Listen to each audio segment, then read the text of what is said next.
이진숙 언니에 대한 얘기를 좀 해봐야 돼요.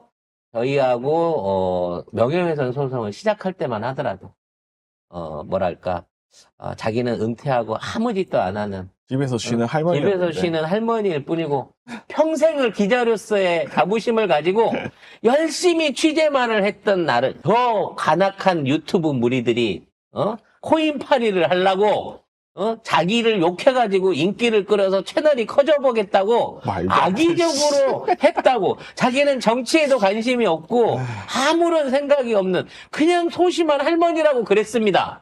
명예가 훼손당하긴 이제 방통위원장까지 돼버렸어. 우리 방송으로. 우리 방송 때문이야 그러면? 지금은 네 뭐야? 욕을 우리가 해봤자 사람들이 그게 뭐 중요하냐고.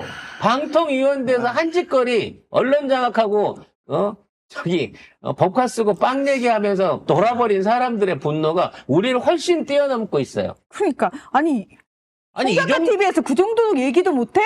뭐 그 정도는 양반이더구만. 뭐 이렇게 되는 거지. 그때까지만 해도 법원에서 그랬다니까. 자기는 정치할 생각 없는데 자기를 마치 정치의 욕심을 가지고 막 기웃기웃하는 쓰레기들로 취급을 했다고. 근데 쓰레기 맞잖아. 파보니까 더 쓰레기구만. 쓰레기 우리가 생각한 것보다 훨씬 악질적인 법화 유용 쓰레기들만. 자, 어쨌든 그 정치 중립 의무 위반까지 했다는 로펌 의견서가 있습니다. 네. 자, 지난해 9월 10일 날 이진숙이 펜앤드마이크 TV 유튜브 방송에 출연을 합니다. 그러면서 제가 그 민주당, 야당 의원들에 맞서서 제가 할 수 있는 최소한의 것을 했는데도 그렇게 시민들이, 국민들이 응원해 주셨지 않나. 누가? 이런 얘기를 했고요. 9월 20일 고성국 TV에 출연합니다. 패널이 보수 여전사 하면 다 같이 이진숙 이라면서 건배를 하자라고 하니까 감사합니다 라고 응답을 했다는 거예요. 자, 법무법인은 이를 근거로 민주당을 반대하고 보수 정당 지지를 독려하는 정치적 발언으로 해석이 가능하다라는 판단을 내렸습니다. 심지어 얘가 그 법원에서 2인 체제에서 MBC 이사 임명이 6명을 임명했죠. 6명이 집행정지로 안 된다라고 얘기했는데 항소를 계속해서 결국은 대법원에서도 안 된다라고 인정을 했어요. 확정이 돼버렸습니다. 그렇습니다. 대법원이 방통위가 임명한 MBC 대주주 방송문화진흥회 신임이사 6명의 임기 시작을 본안 판단 전까지 막는 판결을 확정했습니다. 근데 MBC를 건드릴 수 없게 됐어요. 그렇죠. 이 상황에서 똑같은 사안인데 EBS 사장을 둘이서 임명을 하겠다고 지금 말이 안 되는 거죠. 왜냐하면 또 이런 짓거리를 저지르고 있습니다. 방통위 2인 체제의 위법성을 대법원이 확인을 해준 거거든요. 근데 이렇게 그거를 뭐 잘못된 정치 뭐라고 했지? 하여튼 민주당이 잘못해서 이제 끝났다 해소됐다 이러면서 2인 체제가 뭐 합법적으로 이렇게 받아들여진 것처럼 그렇게 얘기하고 있는데 그러니까 그거 허위사실 유포예요. 이 내란 전에 예. 이 일본으로 탄핵이 됐는데 탄핵에서 기각이 됐어요. 기각이 된 이유가 뭐냐면 2인 체제를 인정해서 기각이 된 게 아니고요. 뭔가 파면을 하기에는 뭐나 한 게 없다. 너무 근무 기간이 짧아가지고 얘가 업무 중에 이렇게 많은 걸 저질렀는지 알 수가 없다라고 했기 때문에 파면된 거지. 2인 체제 자체의 결정을 내린 거에 대해서는 헌재가 요건 해석을 해주지 않았단 말이야. 그럼 2인 체제로 있으면 그냥 가만히 있어. 그 자리에서 그냥 법카 받아쓰고 월급이라도 받아쓰면서 그 자리라고 유지는 하고 있으라고. 유지는. 왜? 조금 있다가 법카 쓴 거 경찰이 본격적으로 언젠가 수사가 들어가야 되면 네가 유용해 먹은 1억 넘는 법카값 이자 쳐갖고 MBC에 반환해야 돼. 그럼 지금부터 연봉을 모아가지고 그거 배상을 할 준비를 해야 될 거 아니야. 근데 본인이 방통위원장 나올 때 신고한 금액에 따르면 현금으로 2억 넘게 가지고 있더라고요. 거기서 내면 되겠네요. 지금쯤은 그 돈을 빨리 빼돌려야 되겠네요. 아무튼 그래서 이진숙은 헌재에서도 그렇고 이제 2인 체제 하에 있는 법원에서 대법원에서 그렇고 사실상의 동의 호랑이 사실은 아무 실권이 없는 방통위원장으로 저 자리를 지키고 있습니다. 근데 이준석의 목표는 방통위원장이 아니에요. 방통위원장을 빌미 삼아서 그 대구 지역에서 국회의원에 출마하는 게 자기 목표죠.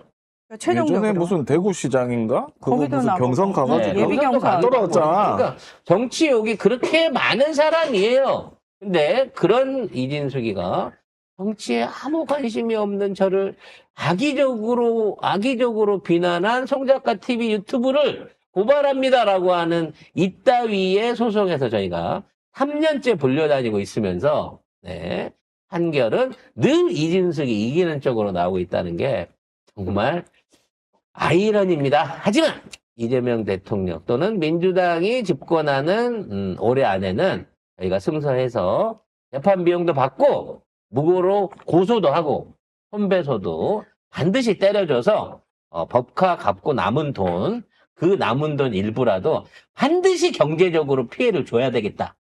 어쨌든 정치 중립 의무 위반은 이거 이 정권에서 진짜 많이 자행되고 있는 꼴이에요. 그러니까 그 방통위원장은 거의 장관급이거든요.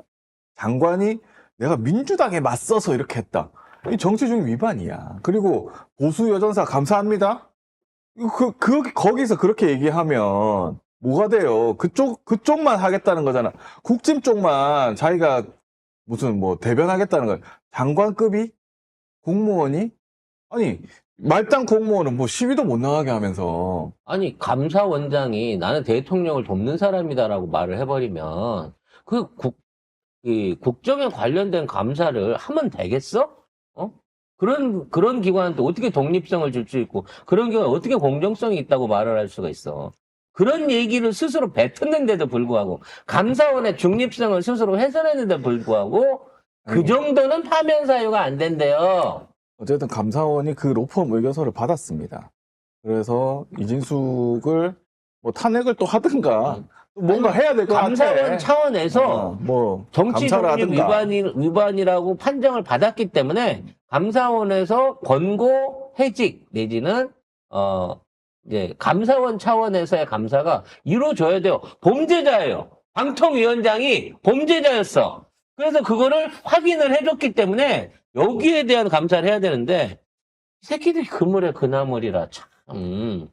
하지만 이 정권이 지나면 제자리를 찾아갈 것으로 보여집니다. 그럼 이진숙이 만약에 그러면 반대로 그러면 다음에 정권 바꿔가지고 방통위원장이 딴 데 나가가지고 내가 국짐을 국짐을 그렇게 맞서가지고 내가 할 수 있는 최소한을 다 했다. 이렇게 하면 가만히 있을 거야 그러면? 국짐에 가만히 있을까? 사실 제가 욕하면서 보는 프로그램이 있습니다. 모 종편에서 하는 프로그램인데, 이제 옛날에 잘 나갔던 스타들이 지금 막 힘들어갖고 월세방 살고, 여기 독서실 이런 데서 막 전전긍긍하고, 막 아파갖고 병원도 못 다니고, 이런 사람들을 찾아가갖고 취재를 하는 그따위 프로그램이 있어요. 근데 이게 은근 시청률이 높습니다. 종편 방송 찍고는.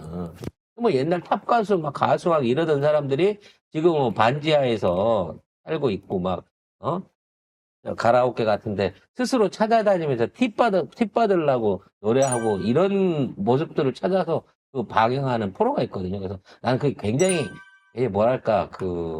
사람에 대한, 인성에 대한 어떤 학대 내지는 조롱 내지는, 포르노 같은 심정이 아닌가라는 생각을 했는데, 저는 설마 욕을 먹는 한이 있더라도 새로운 정권이 들어서고 나서 몰락할 사람들, 이진숙이라든지 아니면 장제원이라든지 정진석, 옛날에는 여기가 다 정진석 의원 땅이었죠.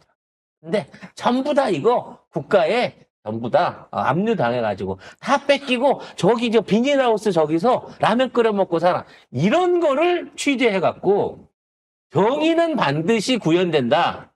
하필 규정은 있다라고 하는 것들을 찾아낼 수 있는 프로를 제 마지막 원로 프로그램으로 송혜 선생님의 마음으로 그런 정의 구현되어 있는 현상을 찾아다니는 유튜브 채널을 꼭 한번 해보고 싶습니다. 저는 그냥 다 깜빵에 가 있을 거기 때문에 그런 프로그램 만들 필요 없다고 봅니다. 그러면 면회라도 가야지.